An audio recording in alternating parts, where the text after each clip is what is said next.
好啦，各位觀眾，大家下午好。嗱，見到我身後榮華樓咧，大家知我喺邊啦。我而家咧係喺呢一個龍津路上啊。咁咧今日咧繼續我哋嘅行程咧，就帶大家咧去洞神坊睇睇嚇。聽講嗰度咧都幾有老西關風情喎。咁啊，屬於我哋廣州咧，即係喺荔灣區嚟講一個比較有特色嘅一個舊社區啊。咁所以咧，我哋而家就出發啦。啱先我哋睇咗啦嚇榮華樓，而家咧再俾大家睇睇下。嗱，就喺我哋嘅馬路對面啊，始創於呢一個1876年嘅榮華樓嚇，依舊在此啊，屹立不倒啊！隔離咧就係逸行啦，幾有意思嘅。咁呢個洞神坊嘅社區點行咧？其實咧係喺呢一個歐家園呢度啊。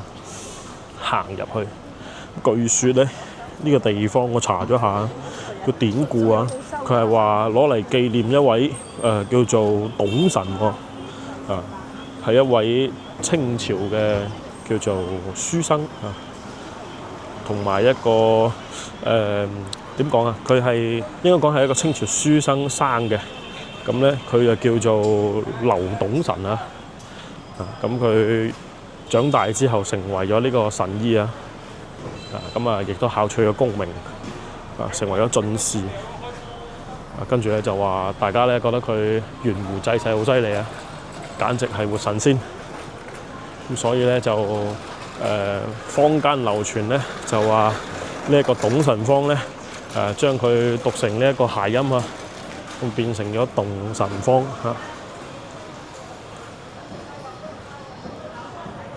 呢個故事網上查嘅我都唔知係真定假嘅。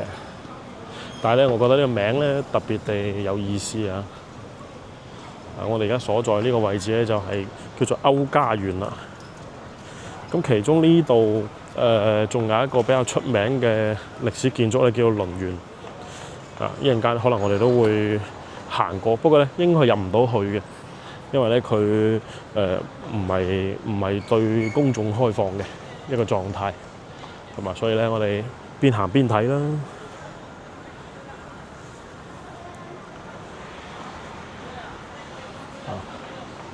咁啊叫董神啊，呢個名好神奇啊！話佢懂得神嘅意旨喎，咁啊所以改咗名叫劉董神啊。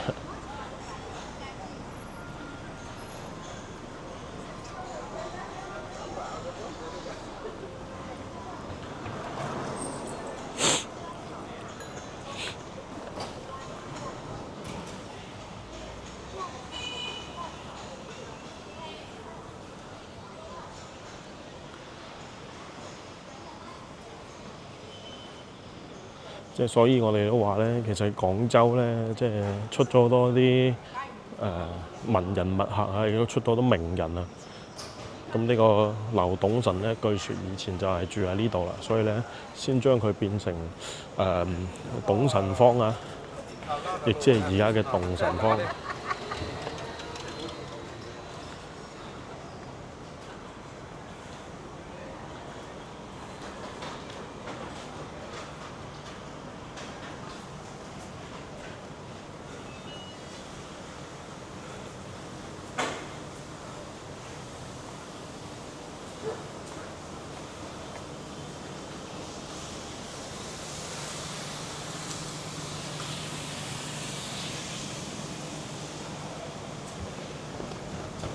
呢個名幾得意喎，呢個叫愛連理啊。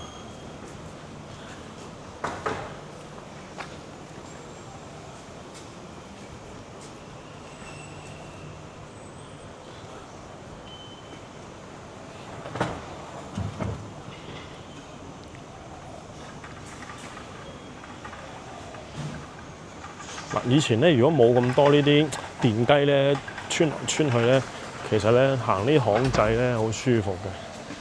不過而家咧就真係多啦呢啲電雞，所以咧我哋行咗都冇幾分鐘啊，身邊咧起碼都有4、5、6台呢啲電雞啊，切出咁轉，所以咧冇辦法啦。而且咧呢種咁嘅石板路咧，其實咧佢哋行啊應該係好痛苦啊，係一種充滿咗歷史感嘅大麻石路面。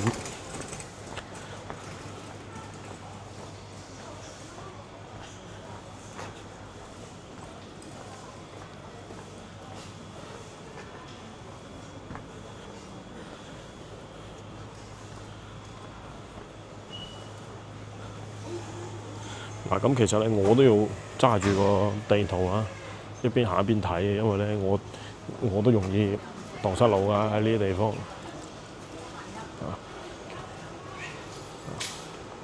按照地圖指引，呢邊行落去應該就會見到輪園啦。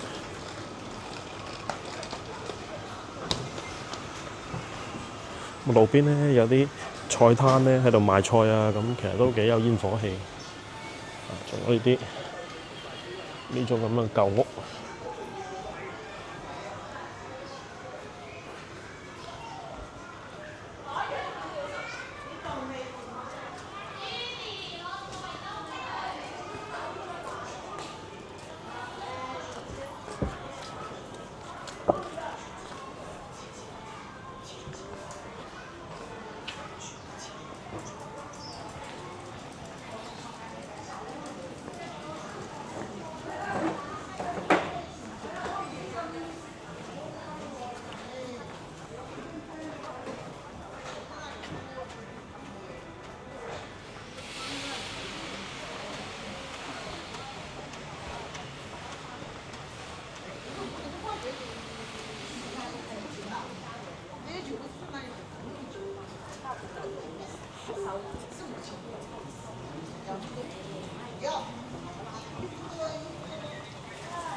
東神坊嗱，呢度就係龍園啦。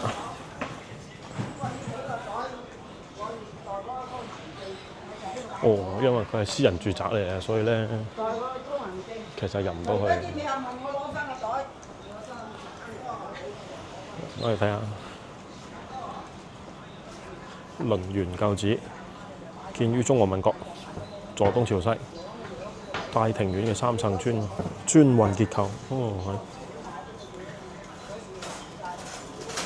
不過咧就冇寫佢係屬於邊個嘅府邸喎。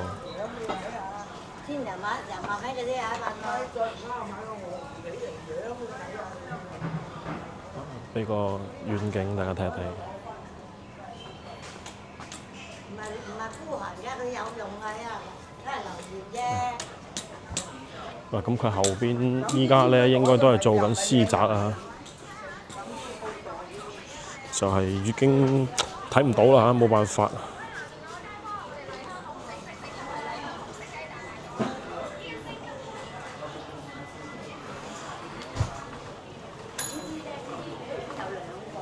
嗱，咁我哋繼續向前行啦。啊，我見呢度咧其實係可以咧通返出去呢個光復路㗎。我嘗試去揾，咁啊盡量咧我哋唔行大路，行小路啊，帶大家咧喺呢度裏邊兜下。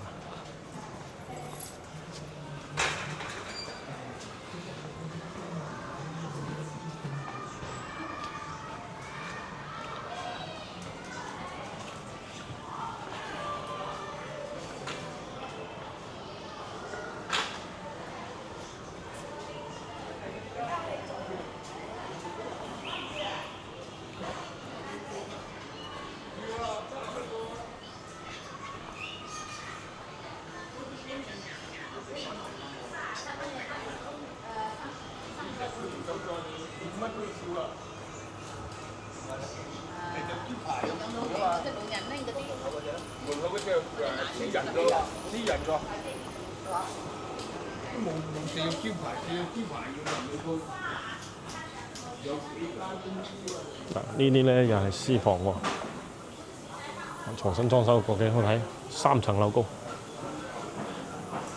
其實大部分嘅呢啲獨棟一棟過嘅呢啲3、4層樓嘅啲私房咧，其實基本上啊，都係以前啲清代嗰啲舊屋嚟嘅。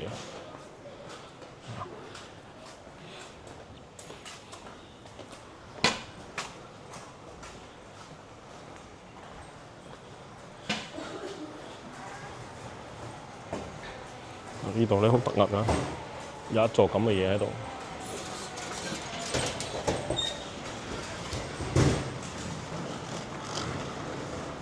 未睇出嚟有係攞嚟做乜嘅？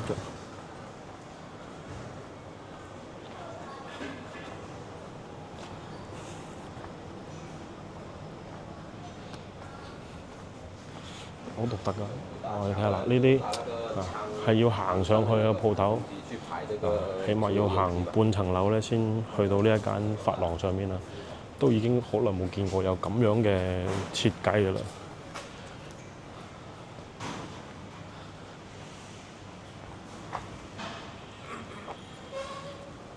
嗱，因為前面咧喺度整緊路啊，所以咧穿唔到過去啦。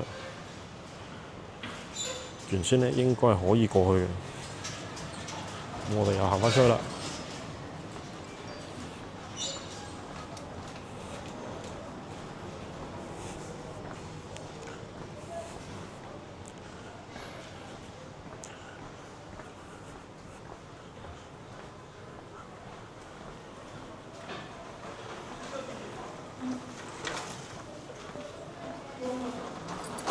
唔記得講添時間啦，而家係5點鐘啦，準備4點50分31度。嗱，呢度咧仲見到啊，後邊呢度應該嗰間屋咧保留咗啲舊嘅窗花喺度，但係咧裏邊應該咧係冇修葺嘅，即係冇人整啊，丟低咗喺嗰度。廣州咧好多舊樓咧都係呢一種情況，就係掉喺度咧，佢溶爛咁，但係咧如果你整翻好咧，實際上佢係有一定嘅市場價值嘅。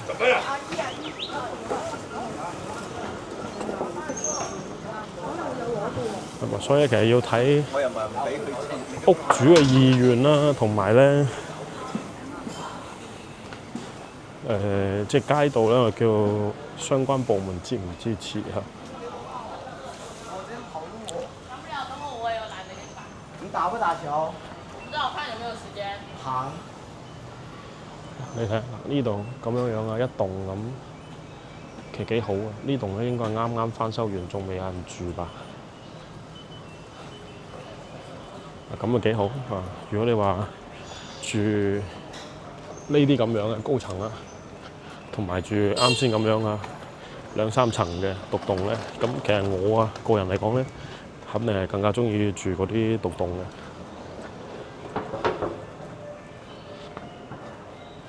因為咧佢可得嘅空間咧係更大嘅，同時咧住自己一棟嘅樓咧，佢嘅空間感啊，會同呢啲住平層咧係唔一樣嘅。雖然佢單層面積可能比較細啊，但係咧住起身咧，其實係會比住平層咧要舒服得多。我係咁諗啊，呢個係我個人嘅意見啦。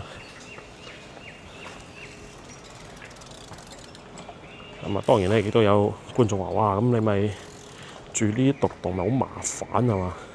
冇電梯咁，你又要硬上硬落。唔係㗎，而家咧呢啲獨棟其實都可以裝電梯嘅。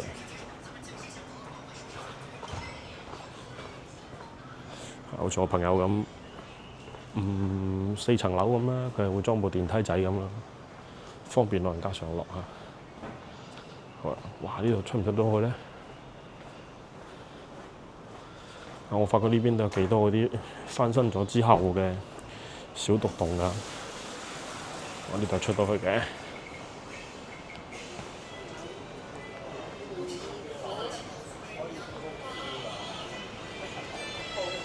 都冇。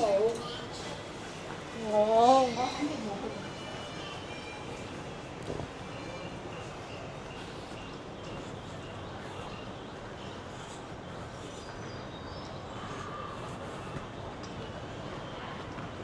哦，行翻出嚟呢度咧，就係呢一個叫做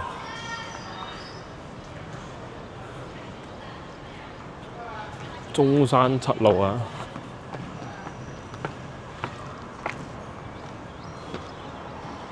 咁我瞬間認得啦。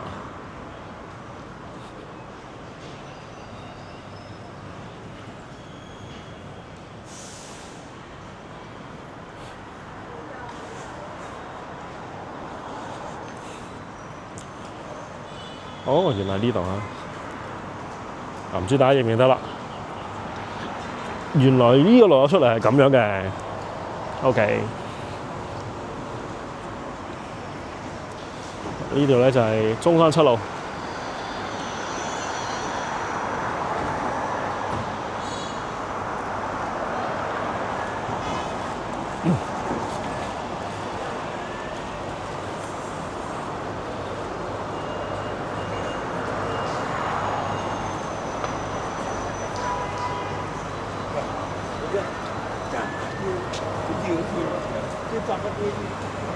嗱，咁其實呢個洞神坊呢度裏邊咧，其實都幾方便啊，因為咧佢可以兩頭通啊，一頭咧通呢一個主幹道中山七啊，另外一頭咧又可以通好熱鬧嘅龍津路，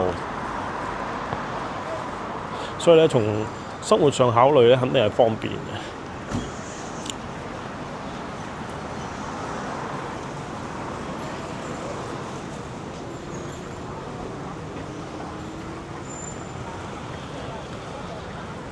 所以我哋啱先見到嘅啲高樓咧，其實就係富邦呢個位置啊！我真係一直都覺得嗰棟樓咧好熟口面，但係我又講唔出嚟。原來咧係富邦。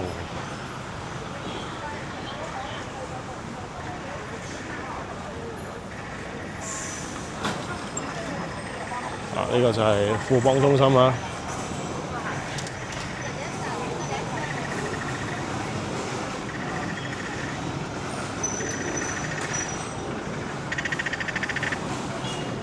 好啦，跟住咧呢邊行翻咧就係光復北路。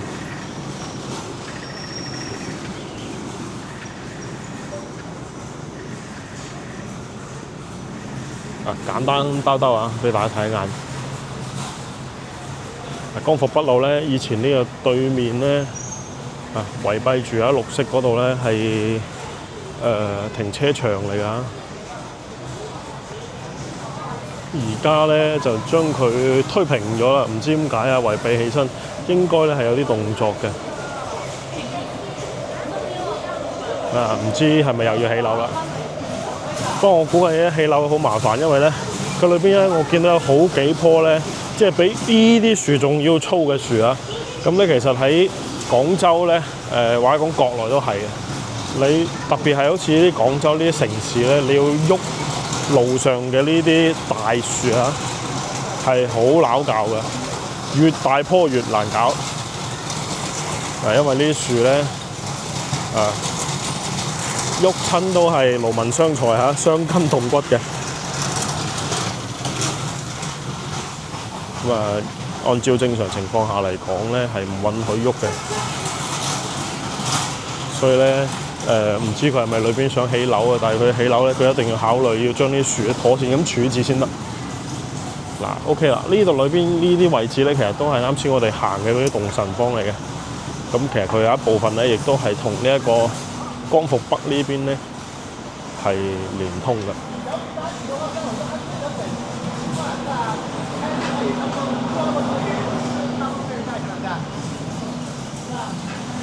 兜兜啦喺呢邊，我哋喺前面過馬路啊。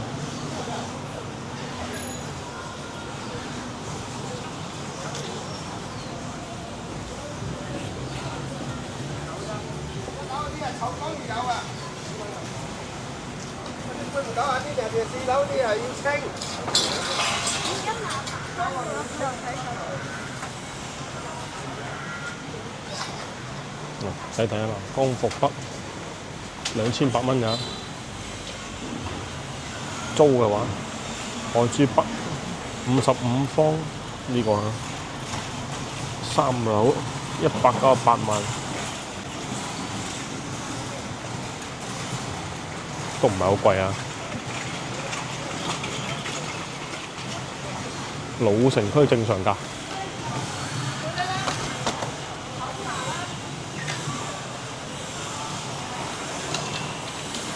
嗱，如果係呢度咧，呢個價錢買呢一種叫做新樓嚇，叫雲生華庭咧，咁啊抵嘅。買啲舊嘅咧就唔係好抵啦。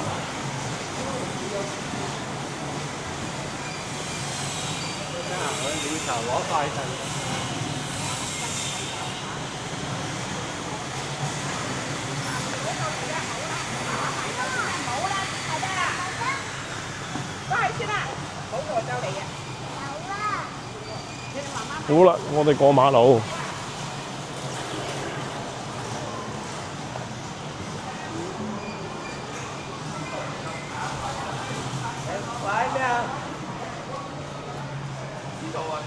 我知啊，我等過嚟啊，趕緊過嚟啊！呢邊咧特別多咧做家裝材料啊，即係裝修材料啊，電機維修啊呢啲嘢比較多啊。嗱，呢個門咧其實係可以咧即係講對面嗰個啊，可以咧行翻入去動神坊㗎。呢個地方叫咩？叫三元坊呢個位置啊。呢度鐵門仔啊。好啦，咁我哋咧由呢度轉入去。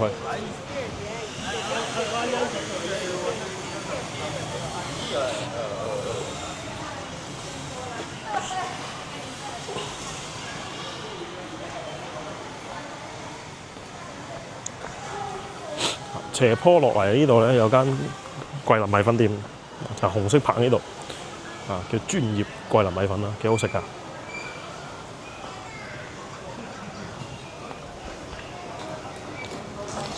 因為太太中意食呢啲嘢，時不時咧我哋都會行過呢度食嘅。呢度咧主要係做快餐多啊。點解咧？因為咧隔離有個美國銀行大廈，好多人喺度打工啊。咁呢度龍津苑都幾有意思嘅。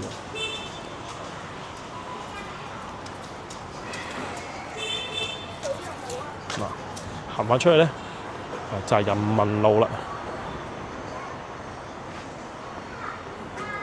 嗱，呢個位置咧叫洪聖直啊，頭先睇咗下路牌。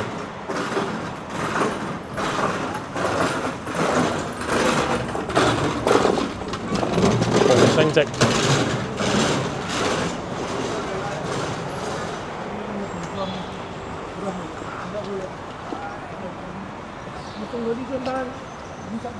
嗱，呢度就係美國銀行大廈啦，幾威啊！已經落咗撲啦。對面咧係呢一個石安堂，應該係基督教啊。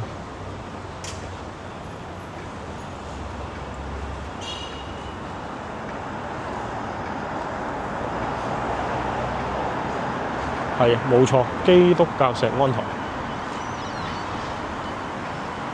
咁我哋又唔過去啦。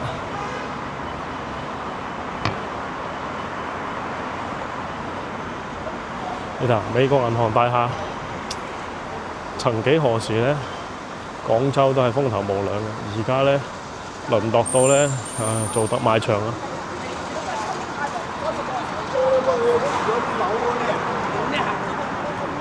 其實都冇辦法嘅，因為咧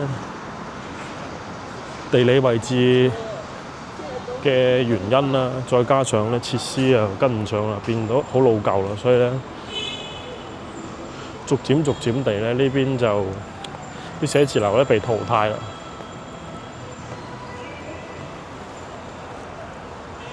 好啦，咁啊，我哋今日咧帶大家咧周圍兜啊，亦都行得七七八八㗎啦。唔知大家咧覺得老荔灣呢邊點樣啊？